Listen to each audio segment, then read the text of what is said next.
Hi, இன்னைக்கு பருப்பும் சிறுதானியமும் சேர்த்து ரொம்ப சத்தான ஒரு அடை ரெசிபி பார்க்க போகிறோம். அதுக்கு நான் 1 கப் அளவுக்கு வரகரிசி எடுத்து ஒரு 3-4 தடவை நல்லா அலசி கழுவிட்டு சுத்தமான தண்ணி சேர்த்துக்கிறேன்.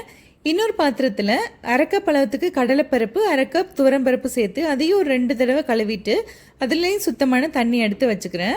பாருங்கள், அரிசியும் பருப்பு ஒரு 4 மணி நேரத்துக்கு இந்த மாதிரி மூடி வச்சு ஊற வச்சிடலாம். 4 மணி நேரம் கழித்து நம்ம எல்லாத்தையும் ஒன்று அரைக்க போகிறோம்.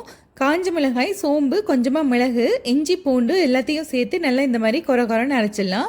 அதில் நம்ம ஊற வச்சுருந்த வரகரிசியை சேர்த்து நல்ல தண்ணி கொஞ்சம் விட்டு ஸ்மூத்தாக பேஸ்ட்டாக அரைச்சிடலாம். பாருங்கள், இந்த அரிசியோட கன்சிஸ்டன்சி நல்ல ஸ்மூத்தாக இருக்கணும். இப்போ ஊற வச்ச பருப்பையும் இதில் சேர்த்து தேவைப்படுற அளவுக்கு கொஞ்சமாக தண்ணி சேர்த்துட்டு ஒரு திக்கான கொரகொரப்பான மாவாக அரைச்சி எடுத்துடலாம்.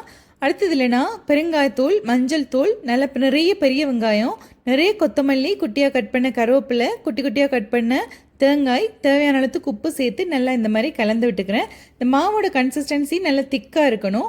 இப்போ ஒரு கரண்டி எடுத்து நல்லா மிதமான சூட்டில் இருக்கிற தோசைக்கல்லில் போட்டு நல்லா எந்த அளவுக்கு மெல்லிசாக வருமோ அந்த அளவுக்கு வாத்து விட்டுட்டு நடுவில் ஒரு ஓட்டை போட்டு கொஞ்சமாக எண்ணெய் விட்டு சுற்றி எண்ணெய் விட்டுடலாம். அப்போ அந்த நடுவுலையும் நல்லா கிறிஸ்பியாக இருக்கும். இப்போ திருப்பி போட்டு பின்னாடியே கொஞ்சமாக எண்ணெய் விட்டு நல்ல மொறுமொறுன்னு சுட்டு எடுத்தோம்னா நம்மளோட சத்தான சிறுதானிய பருப்படை சூப்பராக ரெடி ஆகிடும்.